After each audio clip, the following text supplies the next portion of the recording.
Love 8 quarterbacks. Dak Prescott, Matthew. Speaking of sadness, he gets a favorable matchup against your Washington Commanders. He does. 4 of the last 5 quarterbacks to face my beloved Commanders have scored at least 18 fantasy points and thrown for at least 250 yards. We're giving up 9.1 yards per pass attempt over that stretch. It's the most in the NFL. We're 28th in pass defense. And Dak, which is not good. By the way, that's bottom 5. And this game's on the road at Dallas for Washington's defense. And Dak Prescott is playing as well as any quarterback in the NFL. Yeah. By the way, there's a chance CeeDee Lamb is back this week as well. I suspect he probably will. He's practicing. Yeah, but Dak, like you said, Dak is playing so good, it hasn't even mattered. He's just charged up George Pickens, unfortunately for Dak. Everyone but Jalen Tolbert. Forever. It's never going to be Jalen Tolbert no matter what. Hey, Dallas. Jalen, you know what Jalen Tolbert's nickname should be? It should be Fetch. Stop trying to make Jalen Tolbert work. It's like Fetch. Stop trying to make Fetch work. Yeah. Do you guys get that reference? Yeah. It's a little older. Yeah. All right. He on the team. That's what his name is. Jalen Tolbert is now Fetch. Yeah. Stop trying to make Jalen Tolbert work. Okay. Another man who I don't have any transition there. Patrick Mahomes. Dak Prescott is my number 3 quarterback this week. There you go. Yeah. He's comeback player of the year favorite. He would be in the MVP mix if he had a defense. He does not. Man who has a bit better of a defense and is now the MVP favorite is Patrick Mahomes, who gets a very favorable matchup against the Raiders, whose secondary is not super imposing. The pass defense of the Raiders is basically Max Crosby and then pray that someone else does something at the moment. Mahomes gets Rashee Rice back, and he's already turned the corner. He's been an absolute monster the past 3 weeks. The first few weeks he's kind of depending on the rushing, which is going to be a bit unstable.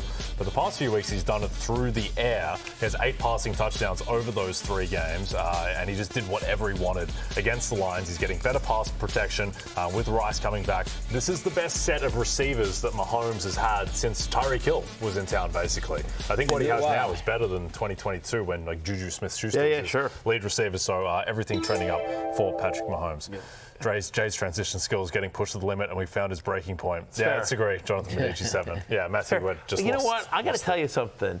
Jonathan Medici 7 is having a strong week. Yeah, he's been on a heater. He's been on a heater this week. Good volume play. Yeah. I would not be surprised if he is very high in the power rankings for the regulars come Friday, tomorrow. You get a lot of carries, get a lot of targets, you reach the end zone. Is he the Rico Dowdle of the regulars? Like suddenly Medici getting a lot of run, and all of a sudden he's might be more like the Bijan Robinson. I don't know. That's high praise. I don't know. I don't know that he's breaking. More breakout, I think. Sure. More the Rico Dowdle of the regulars. Another guy who's broken out into a higher tier, Matthew. Baker Mayfield, who's been good the past couple of years, but right now he's the second favorite to win most valuable player. It was a couple of years ago he was on the Rams. Second year. Getting cut by the Panthers. Like starting the game by a mistake. Yeah.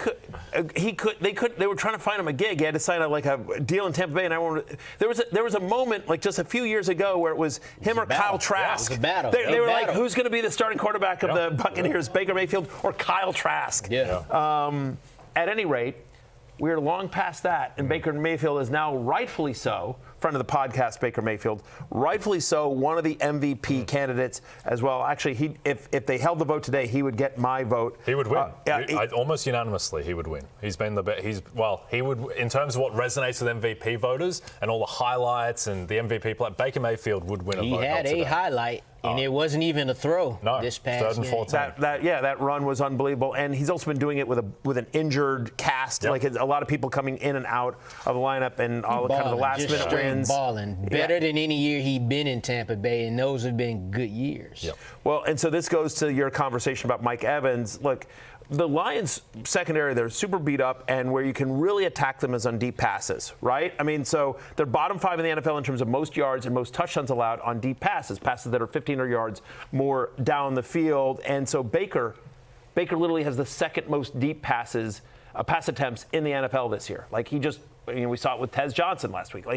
He likes to chuck it deep. He's not scared to take a shot no matter who's out there. Through the last 4 quarterbacks to face the Lions had at least 3 passing touchdowns. He's a top 5 play for me this week. I think we want as much a piece of this Buccaneers-Lions shootout game as we can get. Yep. Staying in the NFC South, Lawrence, which is a tough place to stay usually, but trending up, Spencer Rattler, who's just been solid this year, continues there's no Tyler Shuck chat, which I thought there would be at this time. He's kept him on the bench not been great from a fantasy perspective so far this year. He's finished between quarterback 21 and 23 in 5 out of his 6 games this year. That's mainly because he's thrown for more than 1 touchdown only 1 time this season. However, the Chicago Bears have allowed multiple touchdown passes to quarterbacks in every single game except one. They've allowed the 5th most fantasy points per game to quarterbacks. They're tied for the 3rd most touchdown passes allowed to quarterbacks. And when you look at this game, 47.5 it's kind of high for a Bears and a Saints game. So give me Spencer Rattler. He'll give you 20 yards on the ground, too. I like Spencer Rattler. Ratty ice. Ratty ice. Yeah, okay, let's get to others receiving votes. Just 2 quarterbacks on this list, a couple of NFC North brethren, Caleb Williams and Jared Goff. Yeah, well, Caleb Williams is facing the Saints, your Saints, Jay. And over the last 4 weeks, quarterbacks that face New Orleans are averaging over 21 fantasy points per game. Caleb also gets you some yards with his legs. I have him as a top 7 play this weekend. And we just talked about this Lions-Buccaneers game. In the last 2 weeks, Tampa Bay has allowed 340 passing yards to each of the 2 quarterbacks they face. Those quarterbacks, Sam Darnold and Mac Jones. Hey, it's Mathew Berry from NBCSports.com and RotoWorld.com, and I want to thank you so much for watching whatever it is you just watched, or if nothing else, being too lazy to click out of the autoplay after this video started, after whatever it is you actually wanted to watch finished.